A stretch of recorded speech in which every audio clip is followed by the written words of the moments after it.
stops at third. Clevenger, a booming double off the wall in right center field. And now it's second and third with only one out. Since then, we had lost some lights. Well, that was a booming double, but we didn't envision that this could happen as a result of Clevenger's two-base hit. No sooner had they arrived on their spots at second and third than we lost a bank of lights. So there is a dusk atmosphere right now with the diminished lighting here at Tropicana Field. With one out in the 8th inning and Miller time for the Vancouver Canucks. They've relied on Ryan Miller way too often as a power outage. We have had a power surge in the building here. Bank of lights have gone out at the Ryan Miller end. It is pretty dark. Down to the Detroit end, it's still fairly bright, but we are going to have some kind of pause in the action while we reset the lights here. I was mentioning that Ryan Miller, the Vancouver Canucks have relied on Ryan Miller a lot to start hockey games. They've only got 12 first-period goals, and he has been absolutely fantastic. Willie Desjardins talked about him in the Columbus game. They won 5-0. It was not a 5-0 game. It was Ryan Miller standing on his head early in that game and allowing his team to get their feet underneath him. So hopefully tonight, he's hoping his team's going to start this game much better. Not a good night for the lights, though. No, you know, this building is got so much history, so much heritage, but there's a new one on the way, and for good reason. Take a look at this. Watch, this is what happened. so 2 outs with a man at third. We have some thunderstorms going on in the area, and we've lost a little bit of the candle power here. A bank or two of the lights hit by that last thunderclap and lightning. Pitch to Eric Chavez is a strike. Yeah, it's right over top of us. It's right on top of us. See some of the lost light banks right there.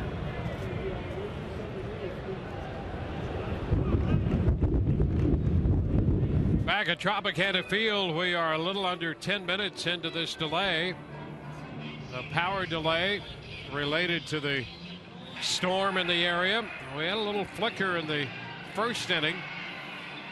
And here in the bottom of the second, with Matt Joyce leading off, leadoff hitter in the bottom of the frame with a 2-1 count.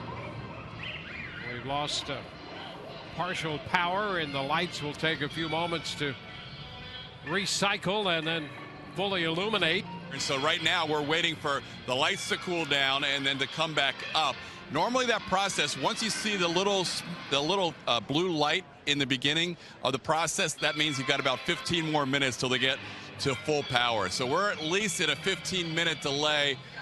Wesley shakes. Edmonton tied the game at 16:37 of the second period when Craig Simpson redirected a Steve Smith shot past Boston netminder Andy Moog. The Oilers' celebration was short-lived, however, as a power failure occurred before the game could restart. And we have a power failure here. The lights are out here in the Boston Garden. Play never resumed that night. A decision was made that the statistics would count, but the game would be replayed at a later date if necessary. Down, just like the Phoenix Sun system was too, by the way, just like the Golden State Warriors. And the lights, have gone out here at Target Center. Oh, wow.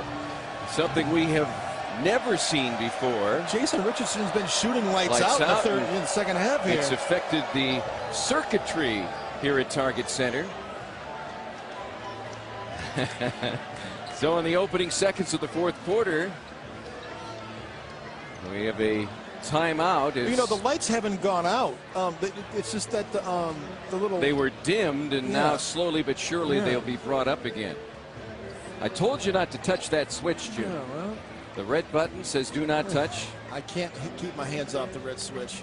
Now they went up, and now they're going down. So obviously it'll take some time to figure things out. Dwight Howard finds humor in just about everything. And well, you know, I thought the shades were drawn on those lights. You know, the ones that make it dark in here. A few lights And Joe Madden's coming out to talk with Chris Siegel, because that last flicker of lights, we did lose some light.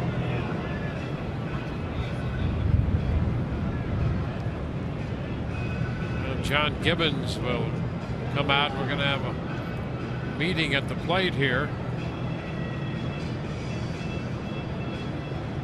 Body blows always have a tendency to add up over time.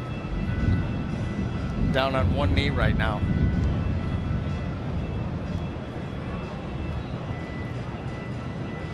Madden looking at any of the other banks of lights that we may have lost. And it's becoming a relatively common occurrence here with bad weather, and the 16th Street substation, it needs to be protected in some manner. How about a rubber roof? That would be perfect, providing protection and perhaps insulation. I think you got to look to find something. Oh, they just went into a 2-3 zone. Oh, the lights just went out. Hello? Hello? And now it looks Miller? And they're coming back on. They'll hold up the Nats have a 3-2 lead as we go to the top of the 6th, but the lights have gone out again. Pat Williams around with the umpires at home plate. Here comes Don Mattingly. Game's official, but because of the lights and that rule we showed you, I still think they continue this game tomorrow. Show me that rule. That way, guys. Here it is.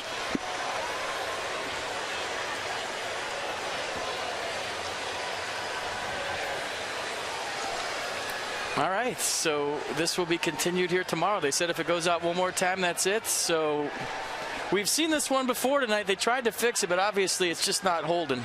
No. There's full strength. That's half strength.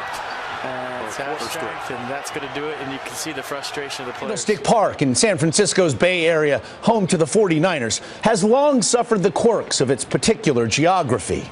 From swirling winds off the bay to the earthquake that interrupted the 1989 World Series. I'll tell you what, we're having an earthquake. Sports teams never know what to expect, and it was no different for this Monday night game against the Pittsburgh Steelers. At 5:19 Pacific time, 11 minutes before we were supposed to come on the air and get started, we had a transformer blow. Not only did the lights go out once at the Stick, but twice after transformers blew at the stadium. PG&E officials said as of late Monday night, the cause of the outages was unknown. Fans took pictures in the dark as the teams waited patiently on the field. Pittsburgh Steeler James Harrison, serving a one-game suspension, joked in a tweet, "If I can't play, then can't nobody play." Lights out. San Francisco police also reported just before kickoff they'd received a phone threat of a possible bomb on site. Officers searched the stadium and eventually determined there was no threat. So game on.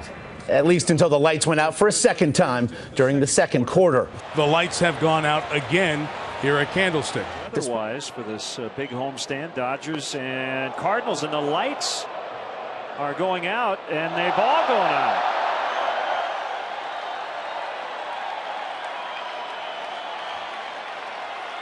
A power outage here at Wrigley Field as DeWitt took the walk. Some of the lights went out, and then pretty much all of them did. There are about, as I can see, maybe 8 or 9 bulbs that are still actually working. And we see more lights actually from the cameras taking pictures. I don't ever recall a power outage at Wrigley Field, do you? No, not at all. I mean, I guess this is a throwback to pre-1988. That's why they didn't play games at this time of day before 1988. It's dark. Now, some of the lights went out, Bob, I think right as Gorzolani was delivering ball 4. I think you're right. Hey, ride my coattail when this one over. fucking fast up. Let's go. Let's go, man. I got it now, L.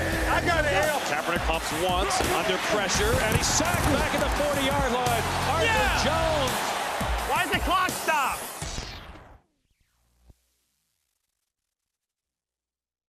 All of the lights on the 49ers side of the Superdome are out. You can only imagine the scramble officials are going through.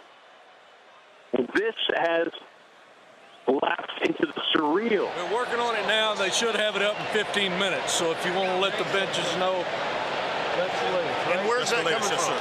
It's coming from NFL control. NFL control. I'm looking at the clock. I'm like, why does the clock stop? A complete blackout inside Dodger Stadium.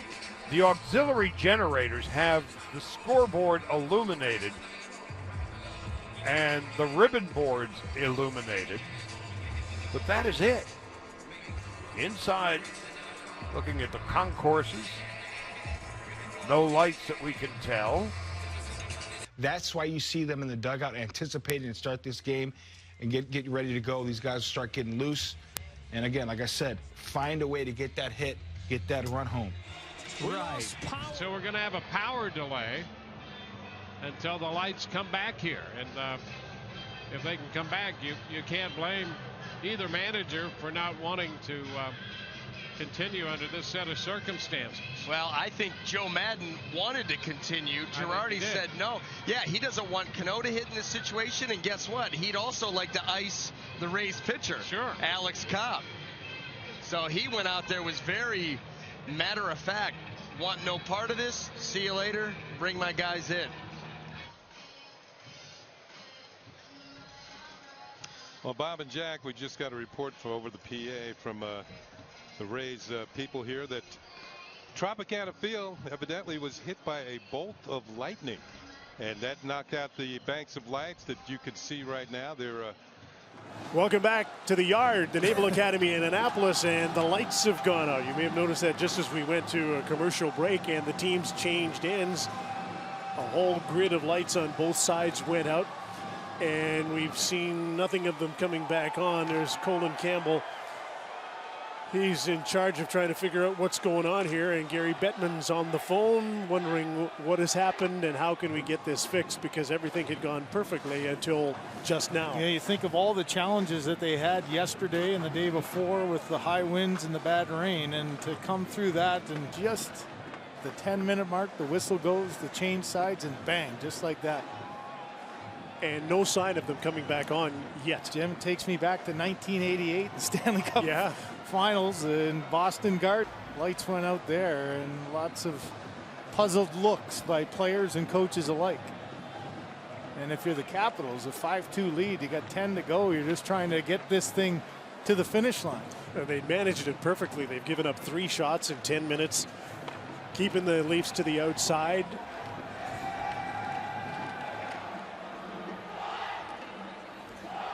Oftentimes in these stadiums, the lights, once they come back on, have to take a while, and we're told that that is the case here. It takes a while for them to get up to full power.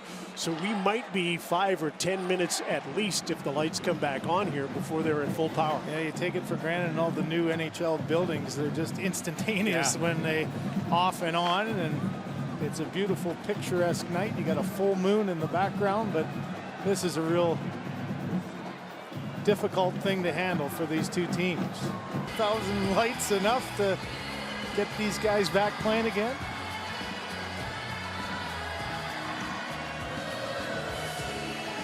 Now, as long as this doesn't take too awfully long, people will remember enjoy themselves, the moment that the lights went out and the phones came on.